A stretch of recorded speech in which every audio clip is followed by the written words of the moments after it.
प्रीति जी दिल्ली से। अरे राधे राधे महाराज जी। गुरुदेव भगवान, मेरा प्रश्न है कि जन्मों जन्मों के पाप इस मनुष्य जन्म में कैसे खत्म होंगे? जैसे रुई का पहाड़ लगाओ, एक दिया सलाई लगा दो, पूरा भस्म हो जाएगा? नहीं हो जाएगा।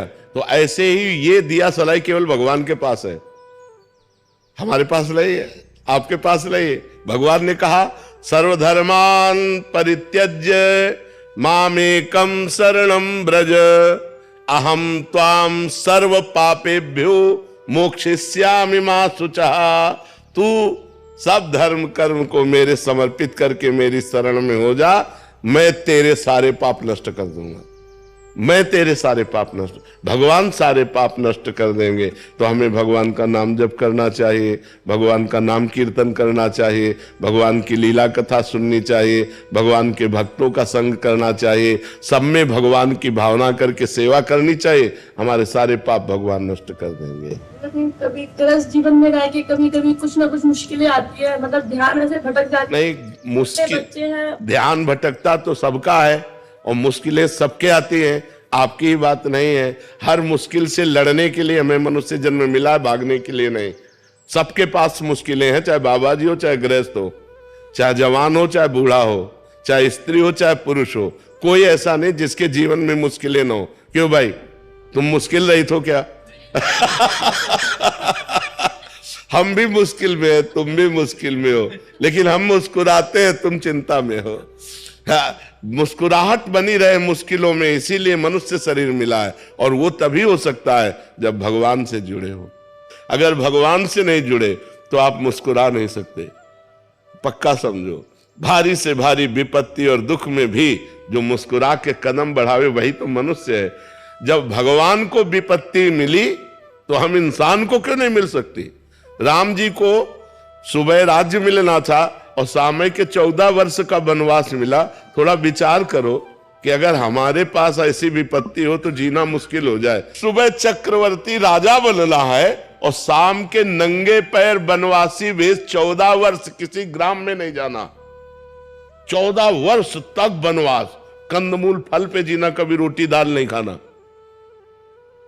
तापस वेश विशेष उदासी 14 वर्ष राम वनवास।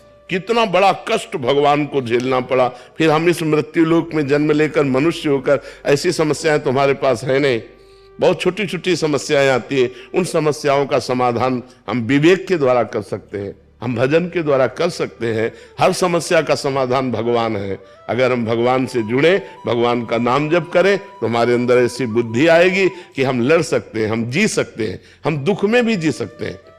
तो यही कला आप भी सीख सकते हो। खूब नाम जप करो, भगवान से चित्त को जोड़ो। मरना तो है ही यार, एक दिन तो मरना ही है सबको। रो रो के क्या मरना है यार, आनंद पूर्वक। आज हमें दुख है तो मुस्कुरा के जीते, कल सुख आ जाएगा, अपने आप आ जाएगा। जैसे दिन है वैसे ही रात, रात आई दुख, दिन आया सुख, ये एक क्रम चलता रहता है। दुख सदैव कोई दुखी नहीं रहता और सदैव कोई सुखी नहीं रहता। सब दिन होत ना एक समान, दिन बदलते रहते हैं। तो हमें चाहिए मुश्किलों में हम कमर कस ले कि अब मुश्किल आई है, अब मुझे भगवान का सहयोग लेकर इसे जीतना है, इससे हारना नहीं है। मनुष्य शरीर मिला है गलतियों को सुधारने के लिए और मुश्किलों को संभालने के लिए। हमारी जो मुश्किलें आए उनको हम विवेक के द्वारा संभालें, उनसे लड़ें, उस संघर्ष करें और उस संघर्ष में हम विजयी होंगे, क्योंकि भगवान का हम भजन करते हैं। और भगवान का भजन नहीं करते तब तो डूब जाओगे, फिर तो मुश्किलें चाट जाएंगी। अगर भगवान का भरोसा है और भगवान का भजन है तो बड़ी से बड़ी मुसीबत से भी निकल जाओगे, पक्की बात समझो। अध्यात्म शक्ति देता है। हाँ, आज अगर हम आपके सामने बोल रहे हैं, हंस रहे हैं और जी पा रहे हैं तो सच्ची मानो, शपथ पूर्वक कहते हैं, कसम पूर्वक कहते हैं कि केवल हम प्रभु की शरण में तो हम जी पा रहे, नहीं जी नहीं पा सकते थे।